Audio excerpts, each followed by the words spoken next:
La première, donc, était consacrée à mon grand-père. Et ça a coïncidé avec l'ouverture de la fondation. Et comme c'est quand même le plus grand collectionneur d'art moderne, du moins le croyait-on, jusqu'à ce que l'on découvre bientôt Gustave Fayet, nous avons battu tous les records de fréquentation avec 1 300 000 entrées. Et on a recommencé l'exploit avec l'autre collection, grande collection russe, celle des frères Morozov, donc en 2019, 1 250 000 entrées. J'ai sauvé de peu l'honneur de mon grand-père. On avait très envie de continuer et c'est ainsi que tout à fait logiquement, nous sommes tournés vers celui que l'on ne connaît pas encore, mais qui est le plus grand collectionneur français d'art moderne, Gustave Fayet.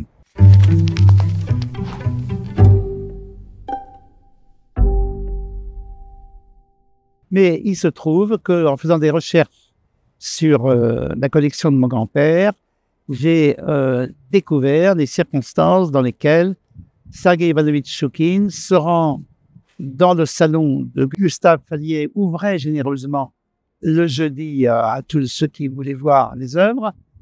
Et mon grand-père lui a acheté 2 Gauguin, dont l'un des chefs-d'œuvre de la collection Fayet, La femme du roi, maintenant donc au musée Pouchkine à Moscou.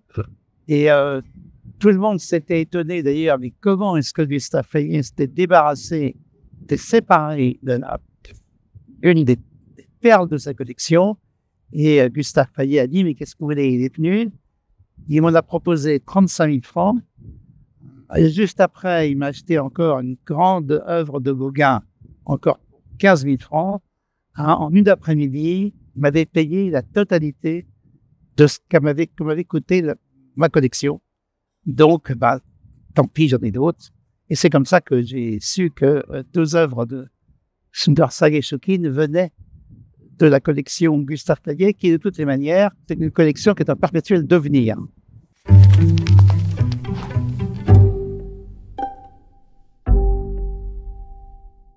Il s'inscrit effectivement dans une tradition qui est d'ailleurs celle de l'Art Nouveau, et donc de la fin du 19e.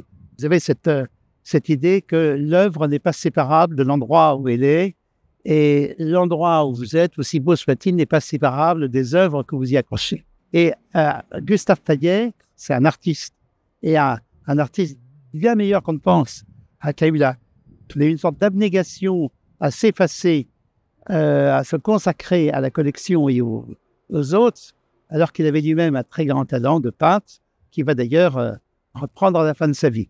Et la décoration fait entièrement partie de son univers. Il vit, l'idée c'est de vivre dans une œuvre d'art, dont les œuvres, les peintures sont un élément.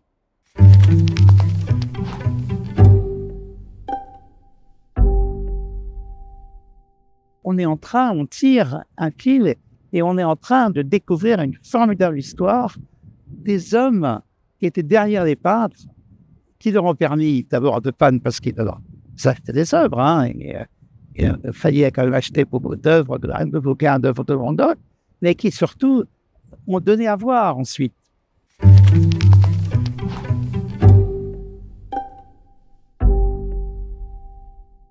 Vous savez, ce qui compte, c'est l'émotion et c'est le choc esthétique. Donc, vous savez, vous avez le top du début du siècle. Là. Vous avez des Cézanne formidables, des Gauguin, alors exceptionnels, des Van Gogh vraiment remarquables, le Manœuvre coupé, enfin, j'en prends un par exemple, qui n'est quand même pas totalement inconnu. Finalement. Et puis, il y a les Bonnard qui sont sublimes, les Renoir, moins connus et à découvrir. Et même un peintre qui mérite d'être visité, qui a été un petit peu oublié, Monicelli, qui j'espère sera également vraiment en lumière, et bien d'autres.